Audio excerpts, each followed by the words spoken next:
प्रणाम। आध्यात्मिक क्षेत्र में चलने वाले जितने सारे पथिक या साधक साधिकाएं हैं, सभी के लिए बहुत ही महत्वपूर्ण बात है।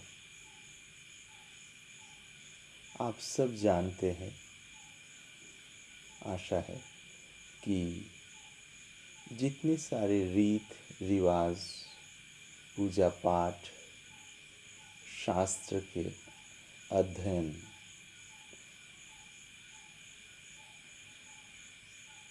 योग, धारणा, ध्यान आदि सब कुछ इंसान के मन को ले जाता है उस शांति में जिस शांति की मांग है हम सब के अंदर, यानी हमारे मन में। पर सीधी सादी बात यह है, पूरी जिंदगी भर किसी न किसी प्रणाली या कई प्रणालियों को आधार बनाकर हम चलते तो हैं, पर सामान्यतया शांति नहीं मिलती है, यानी किसी को शांति मिली है ये दिखती नहीं।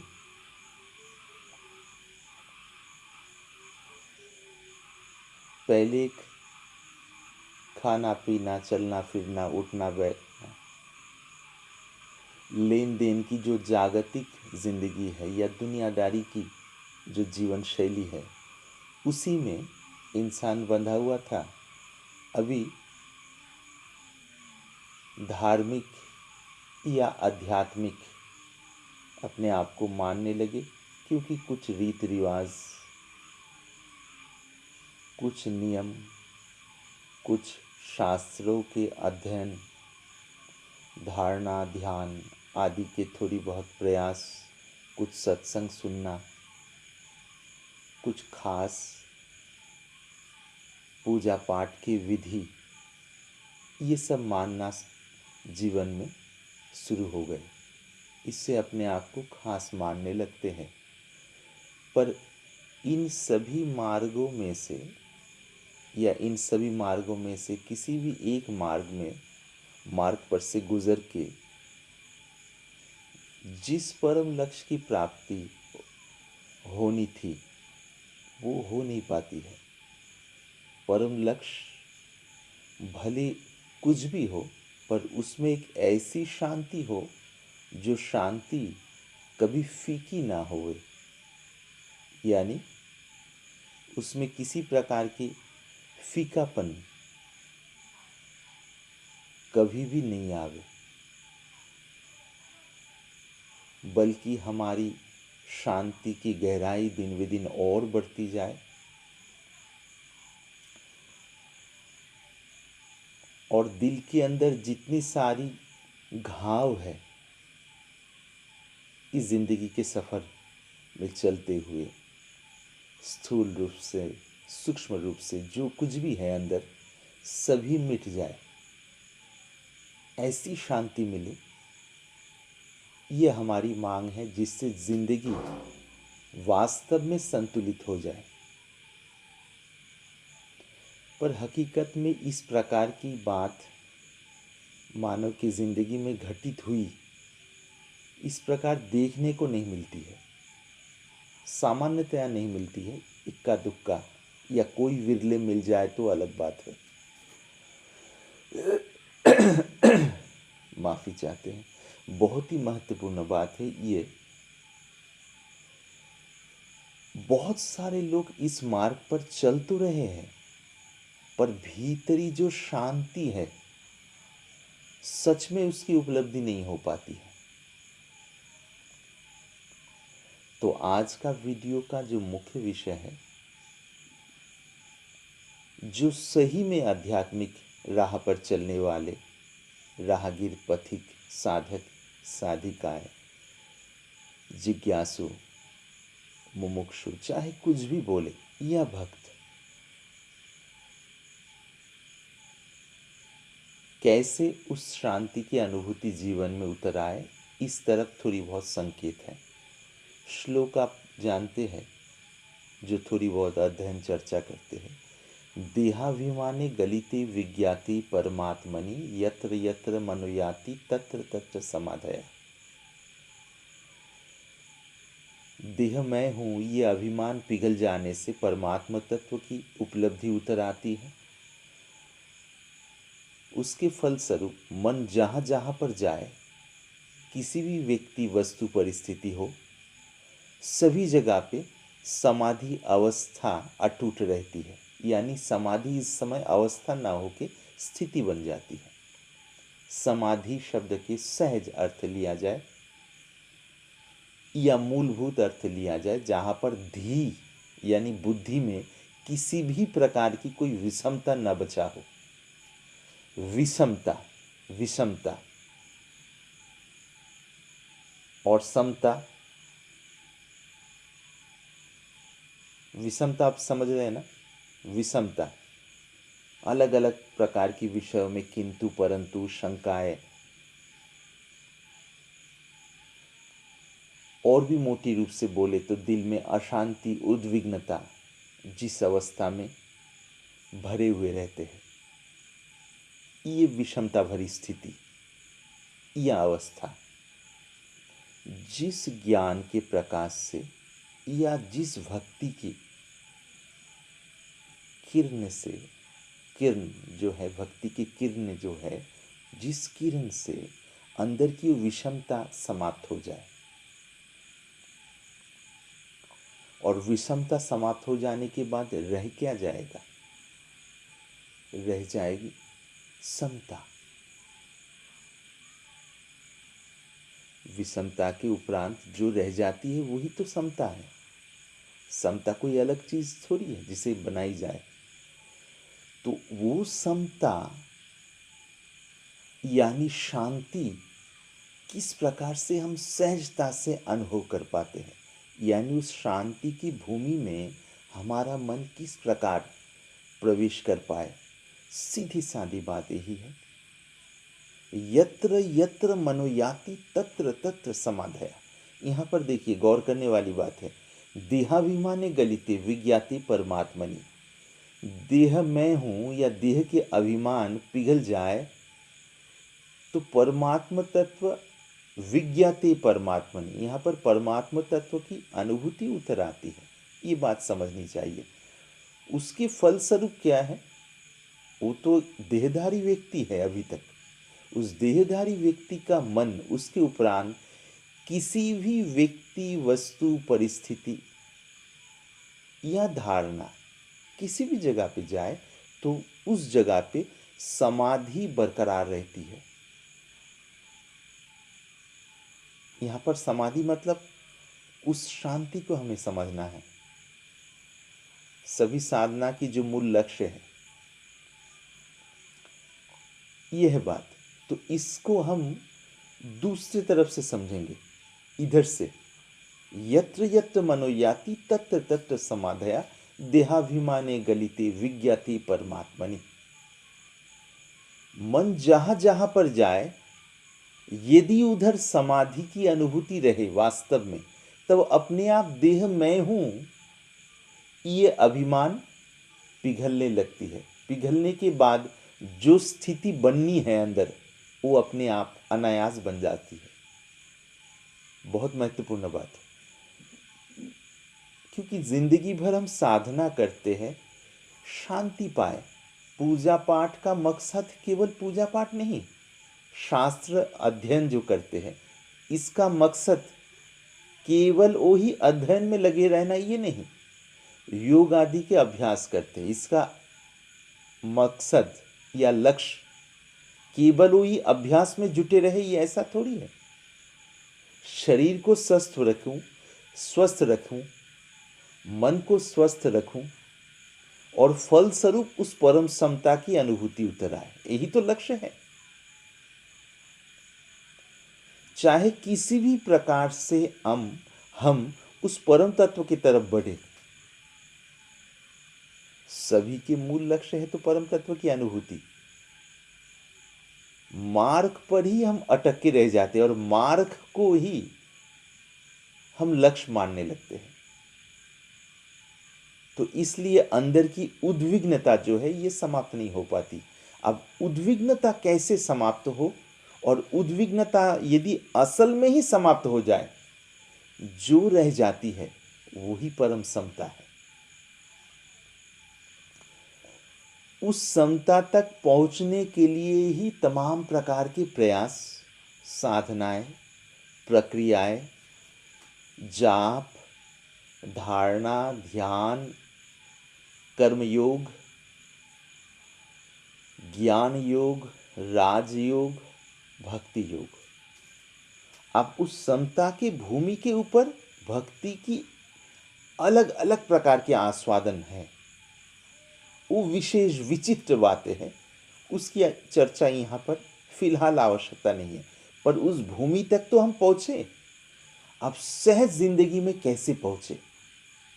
हमारी ज़िंदगी में आज के समय व्यस्तता इतनी अधिक है, हमारे शरीर में उस प्रकार के सामान्य रूप से कोई विशेष सामर्थ्य है नहीं, मतलब प्रकट में है नहीं। मन अलग अलग विषयों में लगा हुआ रहता है या लगाना पड़ता है। कुछ लगाना पड़ता है ज़रूरत के अनुसार, और कुछ आदत भी बन गई है। तो ऐसी स्थिति पे घर के कार्य आदि करने के बावजूद भी हर रोज़ 4 घंटे हम आसन पर बैठकर धारणा ध्यान के अभ्यास करने का प्रयास करें, दोनों वक्त मिलाकर, दोनों टाइम मिलाकर। ये बहुत ही विरले लोग होंगे, पर साधारण लोगों में उस आत्म शांति प्राप्त करने की अभिलाषा तो कुछ ना कुछ है।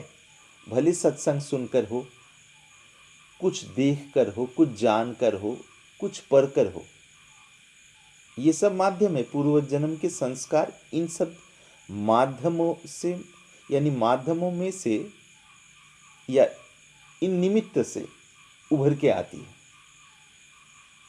सीधी सादी बात यह है। तो अभी उस समता तक कैसे पहुंचे, यहां पर एक महत्वपूर्ण बात है। और एक महापुरुषों का कहना है, परम तत्व की अनुभूति या परम बोध उनको ही प्राप्त होता है जो सही में जिज्ञासु है। केवल बातूनी बनने वाले इसकी अनुभूति नहीं कर पाएंगे। आधे अधूरे मन से प्रयास करने वाले की फल की प्राप्ति भी आधे अधूरे ही होंगे। जो हार्दिक रूप से उस परम तत्व की अनुभूति की मांग रखते हैं, अभिलाषा रखते हैं अंदर, और उसी के अनुसार प्रयास करने के लिए जुटे हुए हैं, उनको अवश्य अनुभूति की प्राप्ति होगी। किस प्रकार से होगी, उसी की संकेत है। वास्तविक जिज्ञासु समझ ले और उसी के अनुसार चले। महापुरुष के जो वास्तव में लक्षण अपने आप दिल में जो उतरती है, वो सभी लक्षण प्रकट होंगे। जैसे संकेत क्या है? देखिए, दिन भर हम सुबह से रात तक जब तक जगे रहते हैं, यानी नींद में नहीं चले जाते, कुछ ना कुछ कार्य अवश्य करते हैं, कुछ ना कुछ करते हैं। ज़रूरत के अनुसार करते हैं, कुछ आदत के अनुसार करते हैं, कुछ संग के प्रभाव से भी करते हैं, दूसरे की जो संगति है, संगत, उसी के प्रभाव से भी करते हैं। प्रथम विषय यही है, इन सभी तत्व के यानी संकेत के अनुसार ठहराव के लिए थोड़ी थोड़ी कुछ भूमि की निर्माण होनी चाहिए। ऐसे पातंजल योग दर्शन में तो यम और नियम के माध्यम से इस विषय में आवश्यक बातें बताई गई, फिर भी सरलतापूर्वक समझे। जहाँ तक हो सके शरीर मन से ब्रह्मचर्य का पालन करने का प्रयास करें, दिल से। भले उसमें बार बार व्यर्थ हो, फिर भी लगे, धीरे धीरे उसमें सुधार होएगी। यदि आंतरिक अभिलाषा हो, सुधार के लिए जिस प्रकार की प्रक्रिया आदि की आवश्यकता है, यदि मांग तीव्र हो, ललक तीव्र हो, किसी न किसी प्रकार से उस विषय में जानकारी प्राप्त होती जाएगी। तो ब्रह्मचर्य वाली बात सही रहे और विवेक के प्रकाश के अनुसार चले। विवेक को बहुत महत्व दे। यानी जिस प्रकार से चलने से हमारी अंदर की शांति भंग नहीं होती है बल्कि बढ़ती है, वैसे ही हम चले। और जिस प्रकार के चलने से हमारी अंदर शांति भंग हो जाती है और ऐसा लगता है कि हमने सही काम नहीं किया, हमने कुछ गलत कर दिया या कुछ गलती हो गई, जब ऐसा महसूस हो कुछ गलती हो गई तो उस गलती को ढूंढे और उसको सुधारने का प्रयास करें और आगे से चौकन्ने रहे।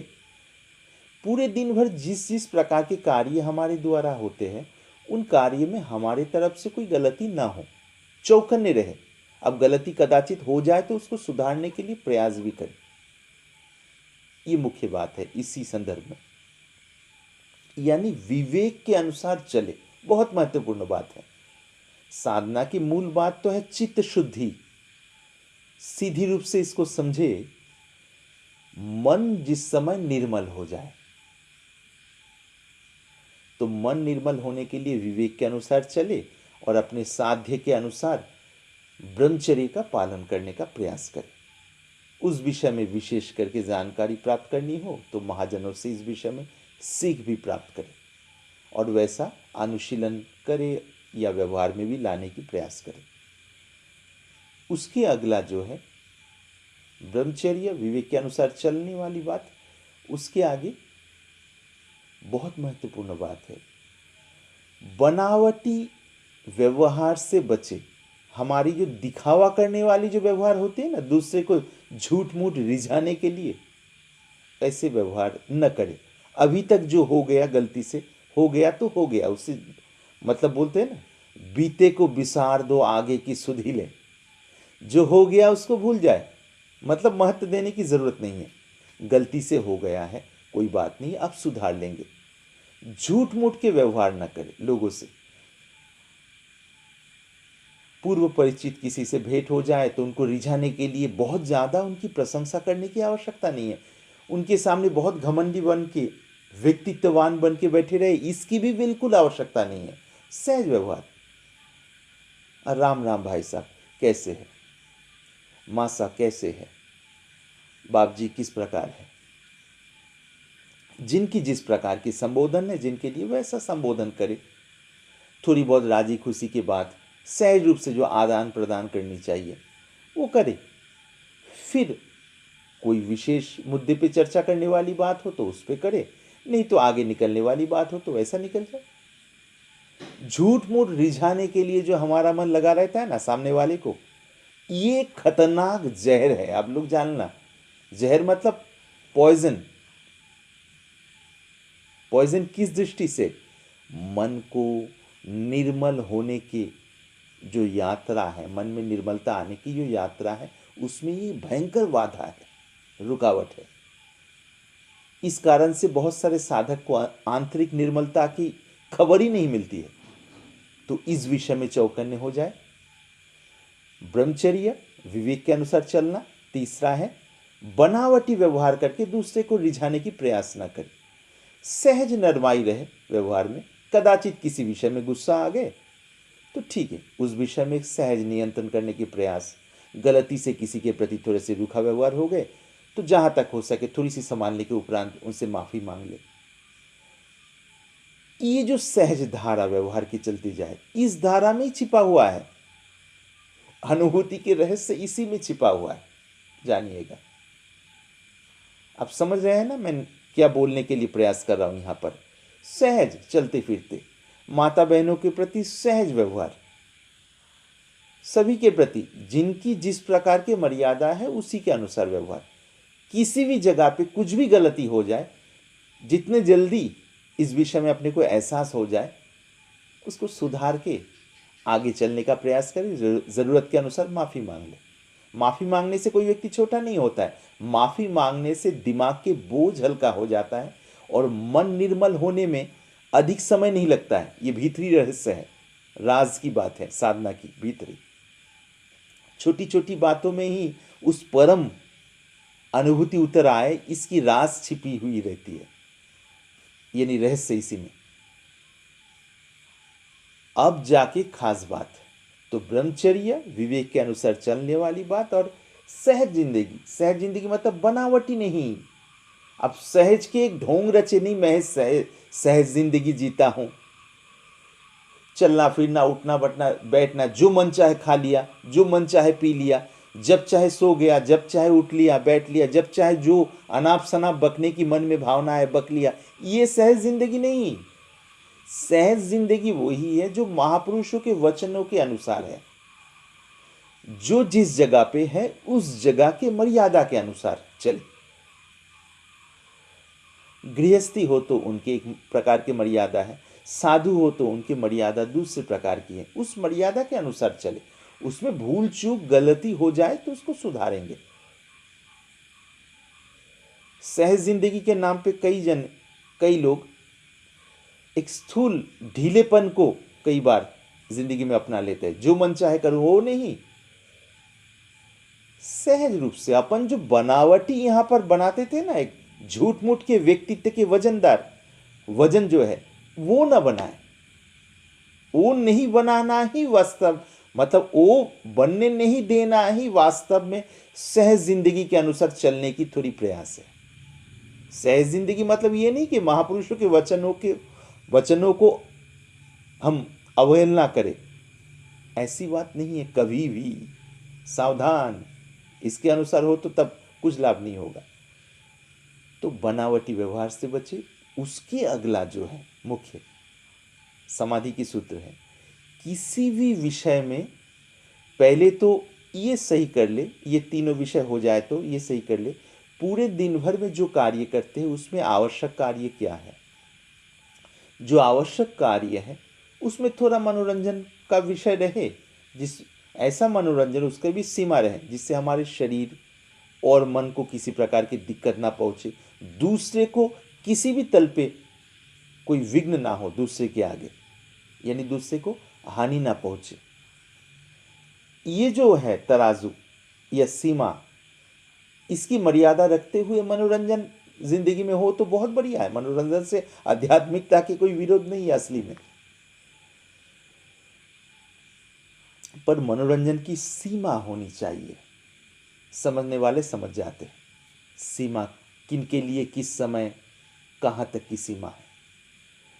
अच्छा, उसके आगे अनावश्यक कार्य को हटा दे जिंदगी से, जिसमें फालतू संगति के कारण से, पुरानी आदत के कारण से हमारा शरीर मन फंस चुका है, उसको जहां तक हो सके हटाने का प्रयास करें।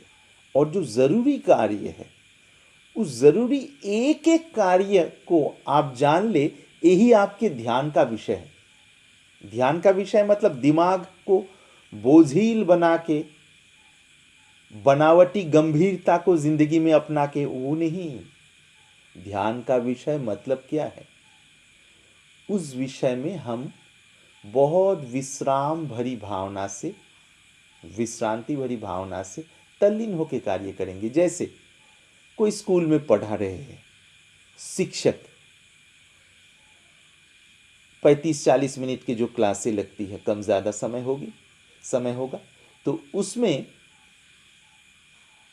बच्चों को पढ़ाते वक्त उसमें तल्लीन हो जाए। जिस विषय को लेकर पढ़ा रहे हैं, किस प्रकार से उपस्थापना यानी परिवेशन करे, बच्चों के सामने रखे, उस विषय को अधिक से अधिक लाभदायी होगी उनके लिए। इस विषय में अपना ध्यान दे, और उस जैसे अपन बेहतर समझ रहे उसी के अनुसार दूसरे के सामने परोसे उस विषय को।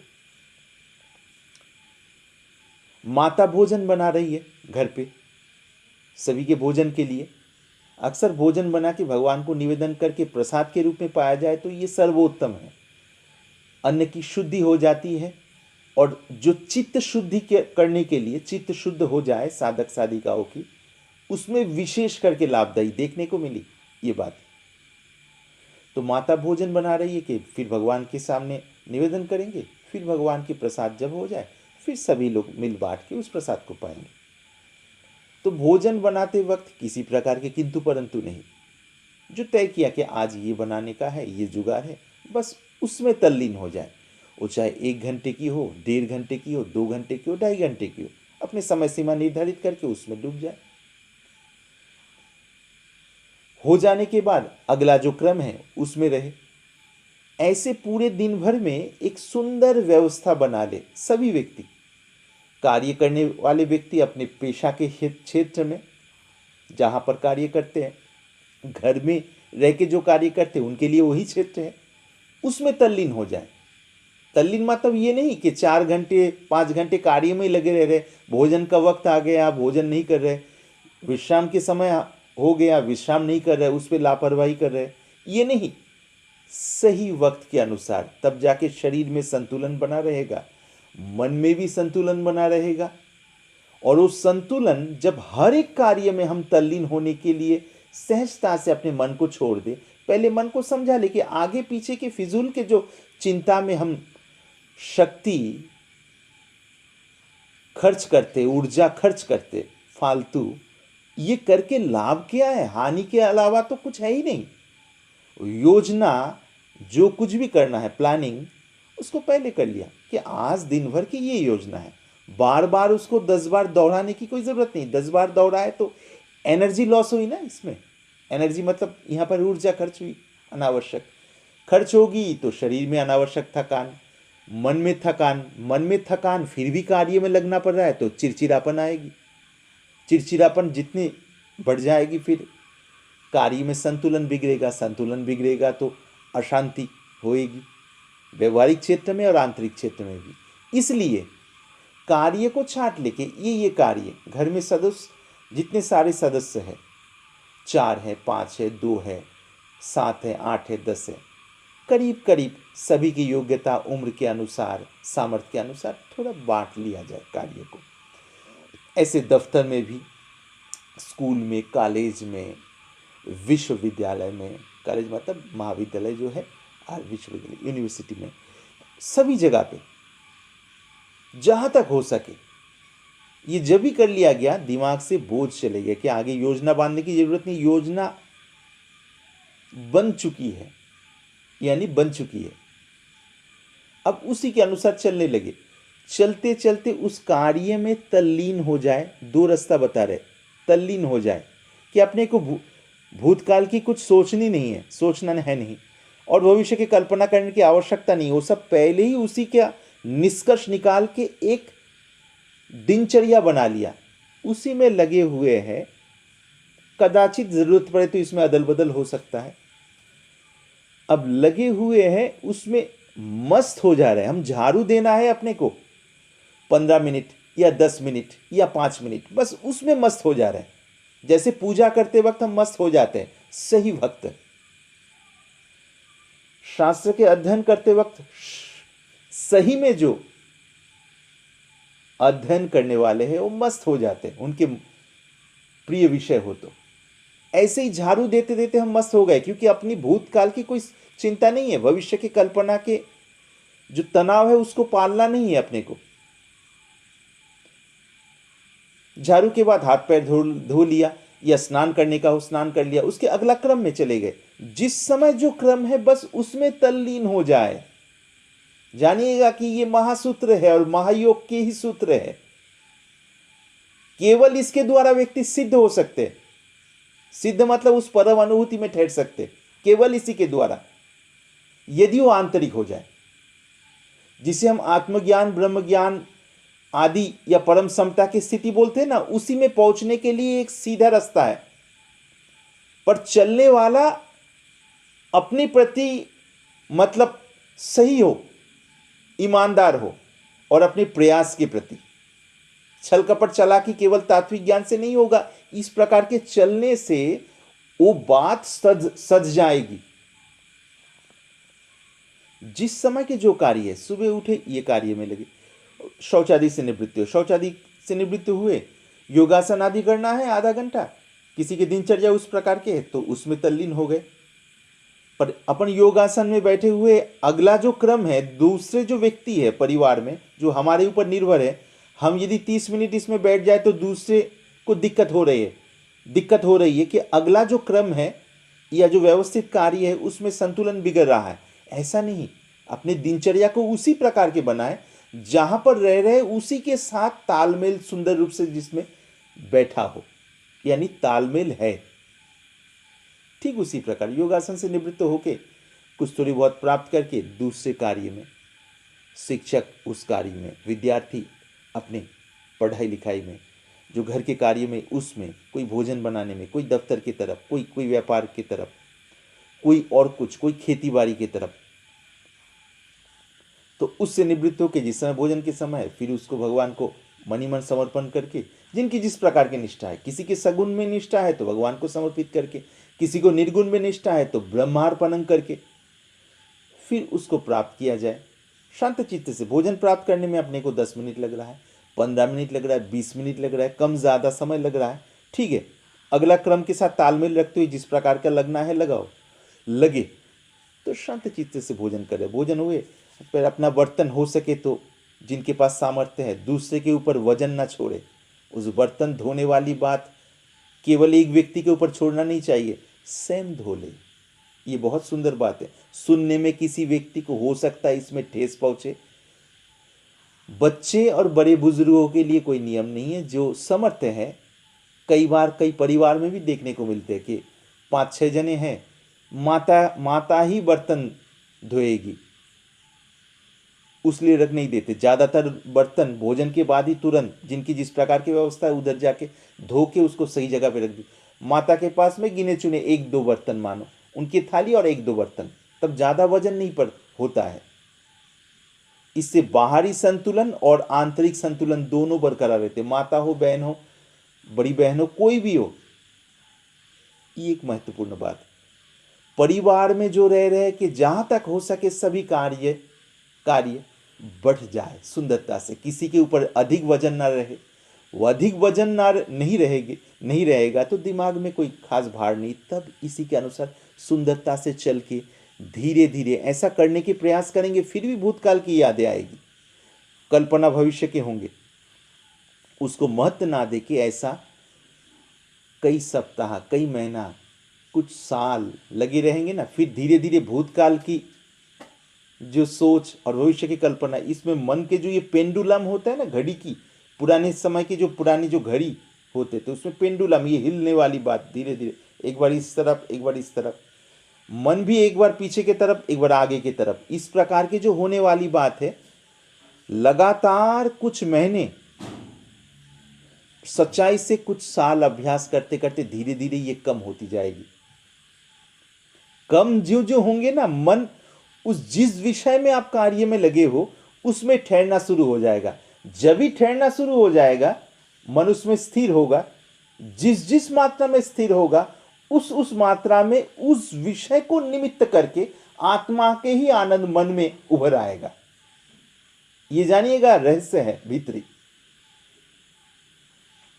आत्मा के जो सहज आनंद है, भूतकाल की स्मृति और भविष्य की कल्पना के कारण वो ढका रहता था, बाधित होता था, मतलब उभर के मन को रसीला नहीं बनाता था। अब मूल जो दिक्कत है भूतकाल की स्मृति और भविष्य की कल्पना से धीरे धीरे धीरे धीरे धीरे धीरे धीरे धीरे मन वर्तमान में ठहरने में अभ्यस्त हुआ और अभ्यस्त ज्यों ज्यों होने लगेंगे उस मात्रा में आनंद उभर के आएगा। मन के जो धरातल है उस पर जिंदगी रसीला अपने आप होंगे। संतुलन लाना नहीं पड़ेगा, अपने आप ही जिंदगी संतुलित रहेगी। शांति क्षमता की बातें करके मन को रिझाने की कोई आवश्यकता नहीं है। जिंदगी में अशांति रहेगी ही नहीं असली में। इसका मतलब ये नहीं कि जिंदगी में कई प्रकार के प्रतिकूल घटनाएं घटित होना बंद हो जाएंगे, नहीं। घटनाएं तो घटनाओं के जो प्रवाह है उसके अनुसार घटित होते जाएंगे, पर उसमें हम स्थिरता के साथ उसकी सामना कर पाएंगे और उस समय किस प्रकार के निर्णय लेके क्या करना उचित है, इसको बेहतर से बेहतर ढंग से हम कर पाएंगे। कदाचित थोड़ी बहुत उद्विग्नता हो भी जाए, मन में चंचलता आ भी जाए कुछ समय के लिए, तो उसको महत्व ना देने से फिर सही भी हो जाएगा मन। ये भीतरी रहस्य जानिएगा, फिर से बोल रहा हूं, किसी भी कार्य करे आगे पीछे के सोच को महत्व दिए बिना उसमें मन को छोड़ दे। शुरू में भले ये उतना असरदार न प्रतीत हो, न लगे, पर करते करते करते करते धीरे धीरे मन जब सधने लगेगा ना, अपने आप हर जगह से ही वही ब्रह्मानंद की अनुभूति होगी, आत्मानंद की अनुभूति होगी। चलते चलते किसी भी जगह रुकावट हो, कोई महापुरुष जो परम तत्व में ठहरे हुए हैं उनसे इस विषय में जिज्ञासा रखें, विनम्र भाव से, श्रद्धापूर्वक। तभी आप समझ पाएंगे सहज समाधि असल में है क्या। सहज समाधि, सहज समाधि, सहज समाधि रटने से, सोच विचार करने से कुछ नहीं होता है। थोड़ी बहुत उत्साह प्राप्त हो जाता है, पर उसके वास्तविक अभ्यास सभी कार्य में किस प्रकार हो सकता है, उसी के ही एक प्रकाश, थोड़ा मार्गदर्शन है ये।